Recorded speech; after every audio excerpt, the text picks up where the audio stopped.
میرے والد صاحب اب اس دنیا میں نہیں ہیں. میں چاہتا ہوں 3 ماہ کی بیماری کی حالت میں انہوں نے جو نمازیں رہ چکی تھی میں ان کو پورا کر لوں. یہ ممکن ہے؟ اگر ممکن ہے طریقہ بتائیں.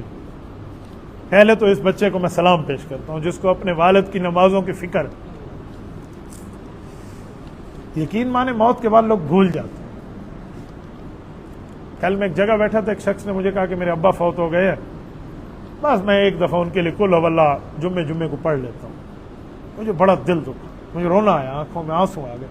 ایک جمعے میں ایک دفعہ قل واللہ تم اپنے ابا کے لیے پڑھتے ہو, جس باپ نے تمہارے لیے کیا سے کیا نہیں کیا. یاد رکھو ماں باپ کو نہیں بھولنا. اگر وہ دنیا میں ہے تب, یا دنیا سے چلے گئے تب تک تمہاری خوش قسمتی برقرار ہے جب تک تم اپنے ماں باپ کے ساتھ مخلص ہو. اور مخلص کا معنی یہ دنیا میں زندہ ان کی ضرورت پوری کرو, فوت ہو گئے ان کی ضرورت پوری کرو. وفات کے بعد کی ضرورتیں کیا ہیں؟ بہت سی ضرورتیں ہیں. پہلی ضرورت ایصال ثواب ہے. پڑھ کے بخشیں, جتنا ہو سکے خود پڑھیں. 10 بندوں کو بلائیں تم پڑھ کے بخشو. کوئی کسی کے ماں باپ کے لیے نہیں پڑھتا بھائی. اپنے لیے, اپنے ماں باپ کے لیے خود پڑھو. دوسروں پہ وہ نہ پڑھیں, وہ ایسے سپارہ رکھ کیا کر جیسے میں پڑھ کے دیں. آپ کو کیسے پروف کریں گے کہ انہوں نے پڑھ لیے؟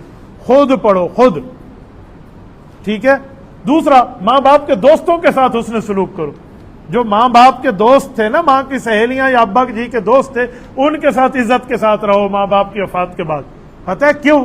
یہ دوست اپنے والد, آپ کے والد کو ملے گا نا قیامت میں, تو ہو سکتا ہے تیرا ابا تجھ سے ناراض ہو تو یہ دوست سفارش کر کے گا کہ تیرا پتر بعد چنگا آئی, وہ اچھا تھا, ہمارے ساتھ اچھا تھا آپ کا بیٹا, تو دوست کے کہنے پہ اچھا راضی ہو جائے گا.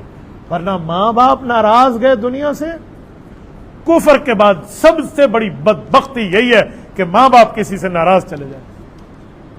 ماں باپ ناراض چلے جائیں, کہ کفر کے بعد سب سے بڑی سختی یہی ہے.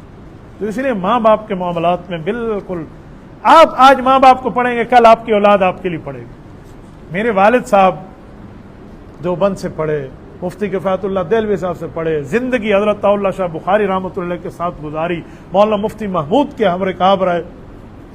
کبھی بھی میرے ابا نے اپنے والد اور والدہ کی قبر پہ جانا نہیں چھوڑا.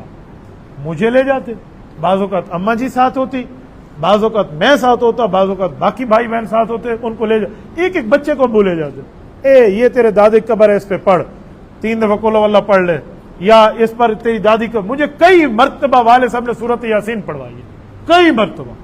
حضرت درخواستی رحمۃ اللہ تشریف لائے تو ابا جی ہمارے دادا جان حضرت مولانا عبد الخالق قریشی رحمۃ اللہ ان کی قبر پہ لے کے گئے, اور وہاں ان سے دعا کروائی, باہر ٹھہر کے پھر قبر پہ لے گئے. حضرت درخواستی رحمۃ اللہ کا مراقبہ ہے. بہرحال یہ ایک لمبی بات ہو جائے گی.